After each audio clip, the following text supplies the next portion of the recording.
Umabot na sa 1 bilyong piso ang pinsala sa fisheries sa Cavite dahil sa Bataan oil spill. At matumal pa rin ngayon ang bentahan ng mga shellfish at isda, kaya meron pong ilang tindero na kinain ang kanilang paninda para patunayan na ligtas ang mga ito. Nakatutok si Bernadette Reyes. Sarado ang ilang pwesto ng isda sa palengke ng Noveleta, Cavite ngayong araw matapos umabot doon ng oil spill.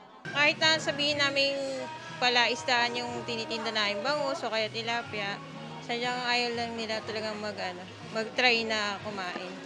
Tumamlay daw ang bentahan ng tahong, talaba at halaan sa lalawigan. May tahong vendors na niluto ang kanilang paninda para ipakitang ligtas itong kainin.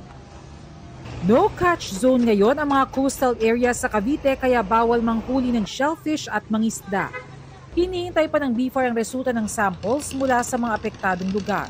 There is something like yung certain degree na if you ingest something, your body cannot take it anymore. So there is an issue on food safety. If may amoy, talaga pong may advisory tayo na wag muna siyang kainin.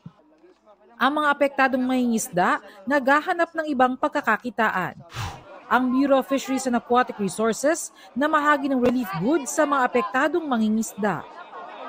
Ayon sa lokal na pamahalaan, naabot sa 25,000 ang bilang ng mga mangingisda dito sa Cavite. Bukod pa dyan, ang bilang ng mga market fish vendors. Kaya naman malaking epekto raw sa kanilang kabuhayan ang pag-abot ng epekto ng oil spill dito sa kanilang lugar.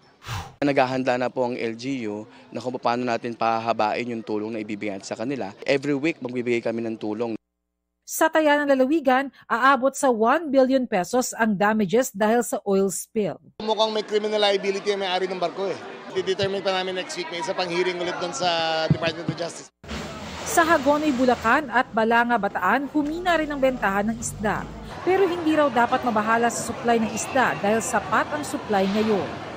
Para sa GMA Integrated News, Bernadette Reyes, nakatutok 24 oras. Mga kapuso, patuloy na tumutok sa mga balita. Mag-subscribe sa GMA Integrated News sa YouTube. Sa mga kapuso abroad, samahan niyo kami sa GMA Pinoy TV at www.gmanews.tv.